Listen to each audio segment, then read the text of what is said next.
সকলোকে নমস্কাৰ জনাইছো আৰু নতুন এটা ভিডিঅলৈ সকলোকে স্বাগতম জনাইছো।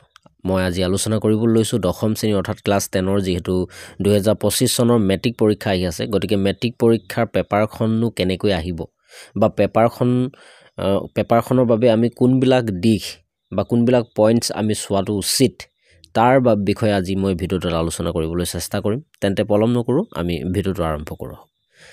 যেহেতু পেপাৰখনত শৰ্ট কুৱেশ্যন খুব বেছিকৈ অহা দেখিবলৈ পোৱা যায়, 1 নম্বৰ 2 নম্বৰ 3 নম্বৰীয়া কুৱেশ্যনবিলাক, গতিকে মাৰ্ক উঠাবৰ কাৰণে যথেষ্ট সহজ হয়। তথাপি কিন্তু কনচেপ্ট যদি নাথাকে তেনেহ'লে কঠিন হয়, কাৰণ 1 নম্বৰ 2 নম্বৰ প্ৰশ্নবিলাক সাধাৰণতে পাঠৰ ভিতৰৰ পৰা মেক্সিমাম কুৱেশ্যন অহা দেখিবলৈ পোৱা যায়। পাঠত দিয়া যিবিলাক কুৱেশ্যন তাৰ পৰাও নহয়, আহে 2 এটা, তথাপি কিন্তু পাঠৰ ভিতৰৰ পৰা বেছিকৈ অহা দেখিবলৈ পোৱা যায়। কিন্তু লং কুৱেশ্যনবিলাক সাধাৰণতে পাঠত থকা যিবিলাক কুৱেশ্যন, সেই পাঠত থকা কুৱেশ্যনবিলাকৰ পৰাই প্ৰায় অহা দেখিবলৈ পোৱা যায়। তাৰ পাছতে আমি যদি গ্ৰামাৰ চেপ্টাৰলৈ যাওঁ, আমাৰ গ্ৰামাৰ চেপ্টাৰটো আৰম্ভ হ'ব যিটো 16 মানে 16 নম্বৰ যিটো কুৱেশ্যন, সেই 16 নম্বৰ কুৱেশ্যনৰ পৰা গ্ৰামাৰ ছেকশ্যনটো ষ্টাৰ্ট হ'ব। মই ভাবোঁ গ্ৰামাৰৰ কনচেপ্ট আৰু যদি নলেজ থাকে তেনেহ'লে গ্ৰামাৰৰ পৰা আমি গোটা মাৰ্কখিনি ল'ব পাৰোঁ। আৰু স্পেচিফিককৈ মই গ্ৰামাৰখিনি আলোচনা কৰিবৰ কাৰণে এই ভিডিঅ'টো প্ৰস্তুত কৰাৰ নিচিনা হৈছে। সেইকাৰণে খুব মন দি ভিডিঅ'টো তোমালোকে শুনিবলৈ চেষ্টা কৰিবা, কাৰণ গ্ৰামাৰখিনি আমি ভালদৰে যদিও কৰিব পাৰোঁ তেতিয়াও আমি বহুতখিনি মাৰ্ক ইয়াৰ পৰা উঠাব পাৰিম। আৰু প্ৰায় একেধৰণেই প্ৰশ্নবিলাক অহা দেখিবলৈ পোৱা যায়। বৰ বেছি দীঘলীয়াকৈ মই আলোচনা নকৰোঁ, পূৰ্বতে ইয়াৰ ওপৰত ভিডিঅ' প্ৰস্তুত কৰাই আছে, তথাপি মই পৰীক্ষাত কেনেদৰে আহে তাৰ এটা থুলমূল আভাসহে দিবলৈ চেষ্টা কৰিছোঁ। প্ৰথমটো সমাসৰ বিষয়ে আহিব পাৰে, এটা পৰীক্ষাত প্ৰশ্ন আহে সমাসৰ লৈ। গতিকে পৰীক্ষাত প্ৰশ্নটো এনেকৈ আহিব যে ব্যাস বাক্যসহ সমাসৰ নাম লিখা বুলি আহিব। তলত দিব গুৰু শিষ্য, পঞ্চাংগুল, চক্ৰপাণি, পুৰুষোত্তম, তেনেদৰে দি দিব। গতিকে তোমালোকে লিখিব লাগিব, ইয়াত প্ৰথমতে ব্যাস বাক্যটো লিখিব লাগিব। এতিয়া গুৰু শিষ্য, ইয়াত ব্যাস বাক্য কি হ'ব? গুৰু আৰু শিষ্য, এনেকৈ ব্যাস বাক্যটো লিখিব লাগিব।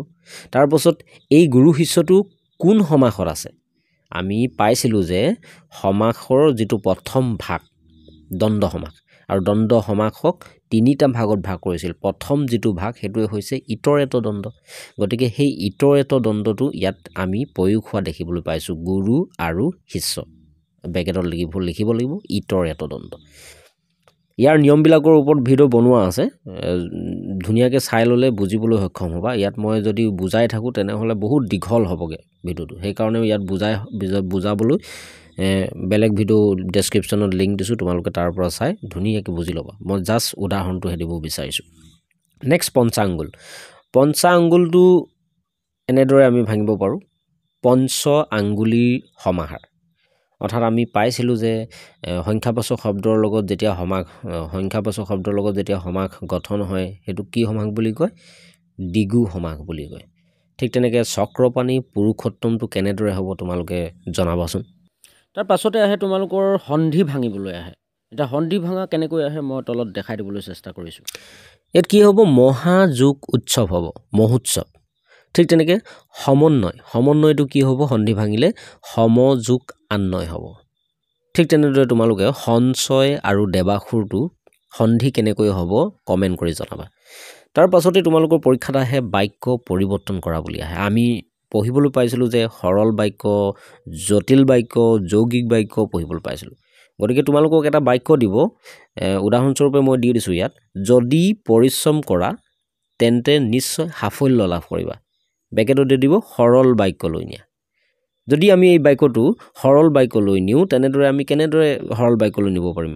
আচলতে বাক্যটো আছে যৌগিক বাক্যত, যদি পৰিশ্ৰম কৰা তেন্তে নিশ্চয় সাফল্য লাভ কৰিবা, এইটো আছে যৌগিক বাক্যত, জটিল বাক্যত। গতিকে ইয়াক যদি আমি সৰল বাক্য লৈ নিওঁ তেনেহ'লে লিখিব লাগিব যে পৰিশ্ৰম কৰিলে নিশ্চয় সাফল্য লাভ কৰিবা। তেনেদৰে পৰীক্ষাত অহা দেখিবলৈ পোৱা যায়। ঠিক তেনেদৰে তোমালোকে এটা কৰি দিবা মোক, ল'ৰাজনে ভাত খাই স্কুললৈ গ'ল। জটিল বাক্যলৈ নিব লাগে। জটিল বাক্যলৈ কেনেকৈ নিবা তোমালোকে কমেণ্ট কৰি জনাবা। তাৰ পাছতে তোমালোকৰ আহে নটবিধি বা মূৰ্ধন্য খ হোৱাৰ কাৰণ, অৰ্থাৎ নটবিধি আৰু ক্ষতবিধিৰ কথা আহে।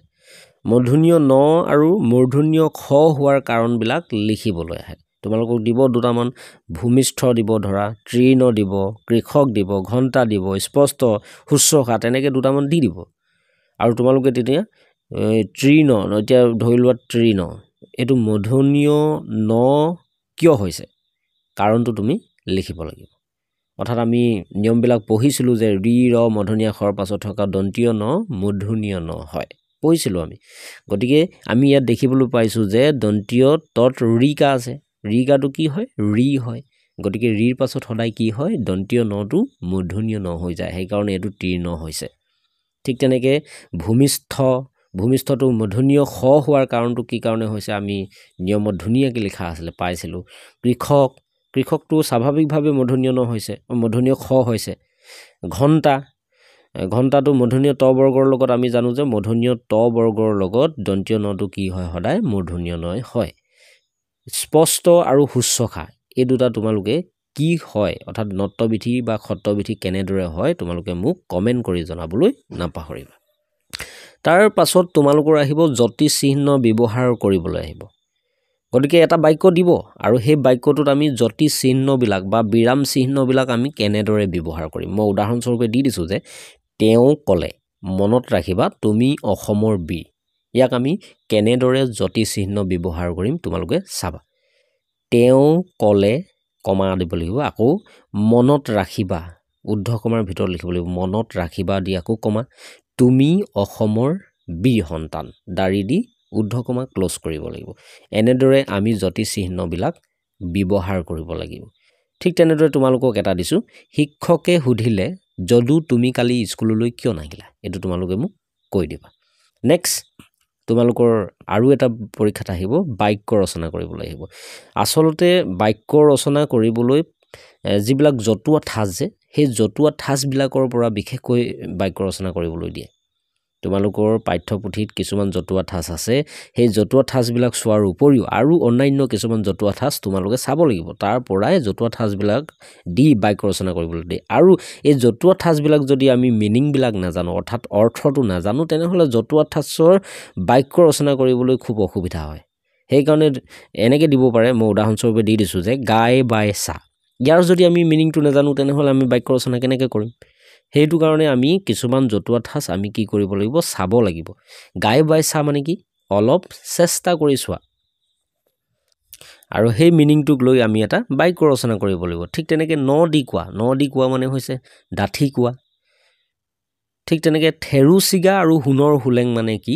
তোমালোকে মোক কমেণ্ট কৰি জনাবলৈ নাপাহৰিবা নেক্সট পৰীক্ষাত সঘনে এটা বিষয় অহা দেখিবলৈ পোৱা যায় সেইটো হৈছে বিপৰীতাৰ্থক শব্দ আৰু সমাৰ্থক শব্দ পৰীক্ষাত খুব সঘনে আহে গতিকে বিপৰীতাৰ্থক শব্দ বুলি ক'লে আমি কি ভাবিব লাগিব অপজিট অৰ্থাৎ বগা হ'লে ক'লা হয় ঠিক তেনেকৈ দুটামান তোমালোকক তেনেকৈ শব্দ দিব উদাহৰণস্বৰূপে মই দিছোঁ ক্ষমা প্ৰবীণ পাৰ্থক্য প্ৰাচ্য বন্ধন এইবিলাকৰ বিপৰীতটো কি হ'ব মই দি দিছোঁ যে ক্ষমা ইয়াৰ বিপৰীতটো কি হ'ব প্ৰতিশোধ প্ৰবীণ মানে কি পুৰণা ইয়াৰ বিপৰীতটো কি হ'ব নবীন নতুন মানে ঠিক তেনেকৈ পাৰ্থক্য বিপৰীত কি হ'ব সাদৃশ্য ঠিক তেনেকৈ প্ৰাচ্য আৰু বন্ধন ইয়াৰ বিপৰীতটো কি হ'ব তোমালোকে মোক জনাবা ঠিক আছে এতিয়া আহিছোঁ আমি সমাৰ্থক শব্দলৈ সমাৰ্থক শব্দ এটা বা দুটা পৰীক্ষাত অহা দেখিবলৈ পোৱা যায়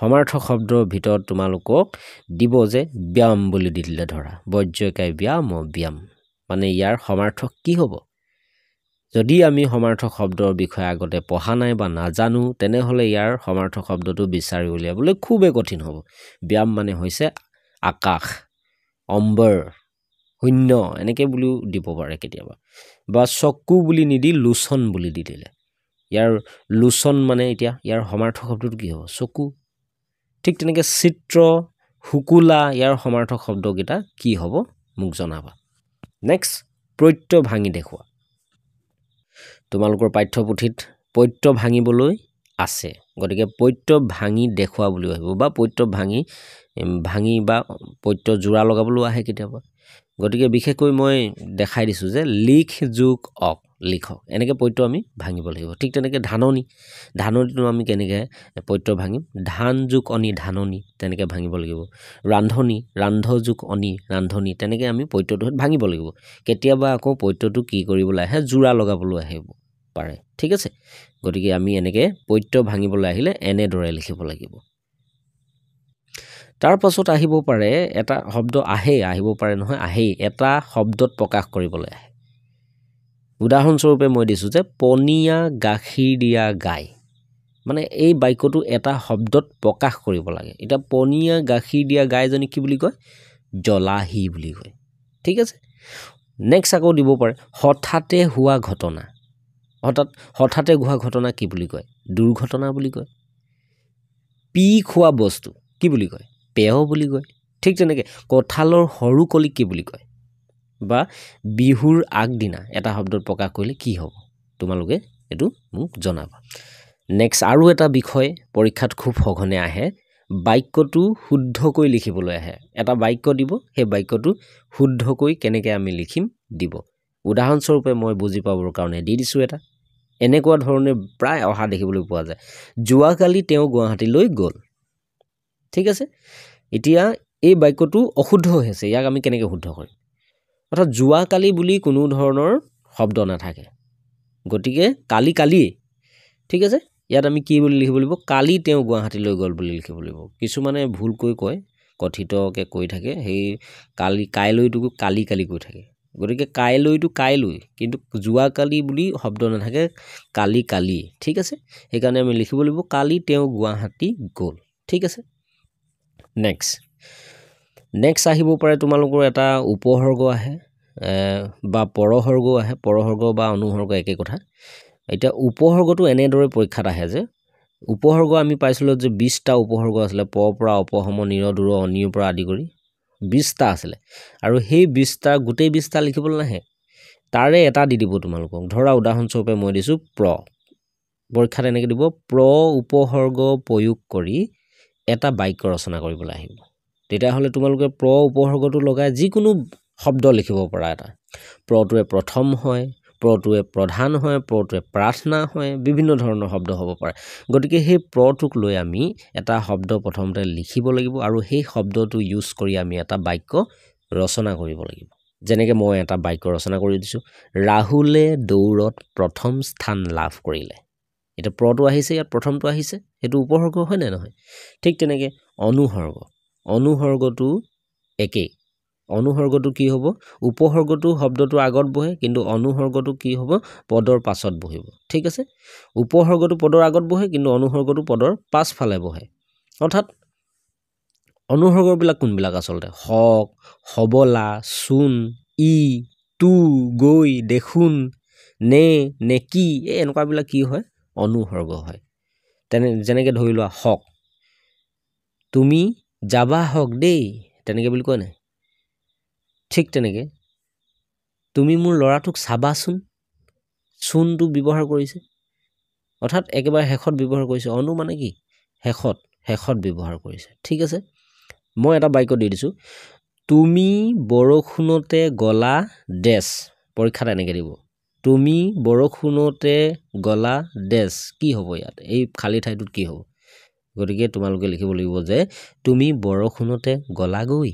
বা তুমি বৰষুণতে গলানে তেনেকৈ ধৰণে ইয়াত হ'ব ঠিক আছে নেক্সট এতিয়া আহিছোঁ আন এটা টপিক আধুনিক ৰূপলৈ পৰিৱৰ্তন কৰা অৰ্থাৎ তোমালোকক কিছুমান শব্দ দিব আৰু সেই শব্দবিলাক আধুনিক ৰূপলৈ পৰিৱৰ্তন কৰিবলৈ দিব আৰু এই আধুনিক ৰূপলৈ পৰিৱৰ্তন কৰিবলৈ বিশেষকৈ তোমালোকৰ পাঠ্যপুথিত থকা 3টা পাঠৰ পৰা আহে বৰগীতৰ পৰা আহিব পাৰে বিখ্যাত যুগৰ পৰা আহিব পাৰে আৰু কানাই চাতুৰি তাৰ পৰা আহিব পাৰে এই 3টা পাঠৰ যদি আমি এই পাছফালে থকা যিখিনি শব্দাৰ্থ এইখিনি যদি চাওঁ তেনেহ'লে তাৰ পৰাই আধুনিক ৰূপলৈ লিখা বুলি প্ৰায় পৰীক্ষাত অহা দেখিবলৈ পোৱা যায় নেক্সট তোমালোকৰ এটা বিষয় 4 নম্বৰৰ কাৰণে আহে সেইটো হৈছে ছন্দ পৰীক্ষাত প্ৰশ্নটো এনেদৰে আহে যে ছন্দৰ সূত্ৰ লিখি উদাহৰণ দিয়া বুলি আহে তেতিয়াহ'লে তোমালোকে ছন্দৰ বিষয়ে জানিব লাগিব মই অলৰেডি ছন্দৰ ওপৰত ভিডিঅ' বনোৱা আছে তাৰ পৰা তোমালোকে চাই ল'বা ঠিক আছে এতিয়া উদাহৰণস্বৰূপে মই এনেই দি দিছোঁ যে ঝুমুৰা দিব পাৰে, কুচুমমালা বুলি দিব পাৰে, দুলৰি বুলি দিব পাৰে, পদ বা পয়াৰ বুলি দিব পাৰে, অৰ্থাৎ পদটোকে পয়াৰ বুলি কয়, পদ বা পয়াৰ, ছবি বুলিও দিব পাৰে। গতিকে ইয়াৰ প্ৰথমতে সূত্ৰটো লিখিব লাগিব আৰু সূত্ৰটো লিখি আমি উদাহৰণটো দিব লাগিব। ঠিক আছে, ইয়াৰ ওপৰত ভিডিঅ' বনোৱা আছে, চাই ল'বা তোমালোকে। নেক্সট 17 নম্বৰ কুৱেশ্যনটো কি আহে? 17 নম্বৰ কুৱেশ্যনটো আহে ভাৱ সম্প্ৰসাৰণ কৰিবলৈ আহে। যেনেকৈ ধৰি লোৱা অতিভক্তি চোৰৰ লক্ষণ বুলি দিলে, সেইটো ভাৱ সম্প্ৰসাৰণ কৰিব লাগিব। ঠিক তেনেকৈ দি দিব পাৰে যে ৰাইজে নখ জোকাৰিলে নৈ বয়, ভাৱ সম্প্ৰসাৰণ কৰিবলৈ দিব পাৰে। শুই থকা শিয়ালে হাত ধৰিব নোৱাৰে, দিব পাৰে। চোৰ গ'লে বুদ্ধি, বৰষুণ গ'লে জাপি, দিব পাৰে। বা অভ্যাসৰ নৰ কৰ্ণপথে কৰে হৰ, তেনেকৈ বুলিও দিব পাৰে। গতিকে ভাৱ বহলাই লিখা আমি বিভিন্ন ধৰণে এনেকৈ টপিকছবিলাক দিব পাৰে। ভাৱ বহলাই লিখা বহুত টপিকছ আছে। ভাৱ বহলাই লিখাৰ ওপৰতো মই এটা ভিডিঅ' প্ৰস্তুত কৰি থৈ দিছোঁ, তাত 8টা ভাৱ বহলাই লিখা আছে ভিডিঅ'টোত। সেই 8টা ভাৱ বহলাই লিখা টপিকছৰ পৰাই পৰীক্ষাত এটা নহয় এটা অহা দেখিবলৈ পোৱা যায়। গতিকে মই তাৰ তলত ডিছক্ৰিপশ্যনত ভিডিঅ' লিংক দিম, তাৰ পৰা তোমালোকে ভিডিঅ'টো আয়ত্ব কৰিব পাৰিবা। নেক্সট 17 নম্বৰত ভাৱ বহলাই লিখাৰ সলনি আৰু এটা প্ৰশ্ন অহা দেখিবলৈ পোৱা যায়, সেইটো হৈছে এপ্লিকেশ্যন লিখিবলৈ আহে, অৰ্থাৎ আবেদন লিখিবলৈ আহে। আবেদন লিখা আকৌ যিবিলাক তাৰ ধৰণবিলাক বেলেগ ধৰণে আহে। কেতিয়াবা আবেদনখন এনেকৈও আহিব পাৰে যে তোমালোকৰ বিদ্যালয়ৰ মেগাজিন ছপা কৰিবৰ কাৰণে তুমি আলোচনী সম্পাদক বা সম্পাদিকা হিচাপে প্ৰধান শিক্ষকক বা প্ৰিন্সিপালক কেনেদৰে তুমি অনুমতি বিচাৰিবা, তেনেকৈ লিখিবলৈ আহে কেতিয়াবা। বা এনেকৈও লিখিব আহে যে তোমাৰ বিদ্যালয়ৰ বাৰ্ষিক খেল ধেমালি পাতিবৰ বাবে অনুমতি বিচাৰি প্ৰধানলৈ এখন আবেদন পত্ৰ লিখা, তেনেকৈও আহে। বা তোমাৰ বিদ্যালয়ৰ কুইজ প্ৰতিযোগিতা এখন অনুষ্ঠিত কৰিবৰ বাবে অনুমতি বিচাৰি বিদ্যালয়ৰ প্ৰধানলৈ এখন আবেদন লিখা, তেনেদৰেও অহা দেখিবলৈ পোৱা যায়। গতিকে ভাৱ বহলাই যদি লিখিবলৈ অলপ কঠিন হয়, তেনেহ'লে এপ্লিকেশ্যন আমি লিখিব পাৰোঁ। ঠিক আছে। নেক্সট আহিলে 18 নম্বৰ কুৱেশ্যনটো। 18 নম্বৰ কুৱেশ্যনটো সাধাৰণতে ৰচনা লিখিবলৈ আহে। ৰচনাখনো প্ৰশ্ন দি দিব, তাত কিছুমান পইণ্টছ দিব, আৰম্ভণি দিব, উপকাৰ দিব, অপকাৰ দিব, বা সমাজত ইয়াৰ প্ৰভাৱ কি, লাষ্টত সামৰণি বুলি দিব। মানে গোটেইকেইটা টপিকছ ধুনীয়াকৈ আমি লিখিব পাৰিব লাগিব। গোটেইকেইটা টপিকছৰ ওপৰত লিখিব পাৰিলেহে আমি ৰচনাখনৰ 8 নম্বৰ থাকে, গতিকে 8 নম্বৰ ভিতৰত আমি 7, 8 পাবলৈ সক্ষম হ'ম। গোটেইকেইটা টপিক ধুনীয়াকৈ লিখিব লাগিব। তাৰ পাছত 19 নম্বৰ যিটো কুৱেশ্যন, 19 নম্বৰ কুৱেশ্যনটো বিশেষকৈ তোমালোকৰ ছেকেণ্ড যিটো পাৰ্ট বৈচিত্ৰ্যময় অসম যিখন কিতাপ, সেই কিতাপখনৰ পৰা আহে। 19 নম্বৰ 20 নম্বৰ দুইটা সেইখন কিতাপৰ পৰা আহে। অৰ্থাৎ বৈচিত্ৰ্যময় অসম নামৰ যিখন কিতাপ, তাৰ পৰা বিশেষকৈ এটা কমন কুৱেশ্যন অহা দেখিবলৈ পোৱা যায় 19 নম্বৰটো। সেইটো হৈছে তোমালোকৰ দ্ৰুতপাঠত সন্নিবিষ্ট যিকোনো এটা জনগোষ্ঠীৰ বিষয়ে উল্লেখ কৰি সেই জনগোষ্ঠীটোলৈ বৰঙণি আগবঢ়োৱা এজন ব্যক্তিৰ বিষয়ে লিখা বুলি এনেকৈ আহে। বা এটা জনগোষ্ঠী বুলি নিদি দুটা জনগোষ্ঠীলৈ আগবঢ়োৱা দুজন ব্যক্তিৰ বিষয়ে লিখিবলৈও কেতিয়াবা আহে। গতিকে প্ৰশ্নটো সেই তেনেকৈ এটা কমন আহেই। গতিকে তাত 6 মাৰ্কছৰ কাৰণে এটা প্ৰশ্ন আহে 19 নম্বৰটো। আকৌ 20 নম্বৰটোত যদি তেনেকৈ দুজন ব্যক্তিৰ বিষয়ে লিখিবলৈ আহে বা কোনোবা জনজাতি এটাৰ বিষয়ে যদি লিখিবলৈ আহে, 20 নম্বৰটোত আকৌ অকণমান বেলেগকৈ আহিব। 20 নম্বৰটোত উৎসৱ পাৰ্বণ, কোনোবা এটা জনগোষ্ঠীৰ উৎসৱ পাৰ্বণৰ বিষয়ে লিখিব আহিব পাৰে, বা কোনোবা দুটা জনগোষ্ঠীৰ বিষয়ে লিখিব আহিব পাৰে, বা খাদ্য সম্ভাৰৰ বিষয়ে লিখিব আহিব পাৰে। তেনেদৰে 4 মাৰ্কছৰ আৰু এটা কুৱেশ্যন 20 নম্বৰটোত দেখিবলৈ পোৱা যায়। ইয়াৰ ওপৰতো মই এটা ভিডিঅ' প্ৰস্তুত কৰি থৈ দিছোঁ, ডেছক্ৰিপশ্যনত লিংক দিয়া আছে, তোমালোকে তাৰ পৰা চাই অলপ আয়ত্ব কৰিব পাৰিবা। গতিকে চাবলৈ গ'লে পেপাৰখন যথেষ্ট দীঘল হয় দেই, গ্ৰামাৰখিনি যথেষ্ট দীঘলীয়া, নম্বৰ আহে কম, কিন্তু গোটেই কনচেপ্টখিনি ল'বৰ কাৰণে যথেষ্ট সময় লাগে। কিন্তু চিন্তা কৰিব লগা কাৰণ নাই, এতিয়াও বহুত দিন বাকী আছে। তোমালোকে খুব ভালদৰে এইকেইদিনা অধ্যয়ন কৰা, নিশ্চয় সফল হ'ব পাৰিবা।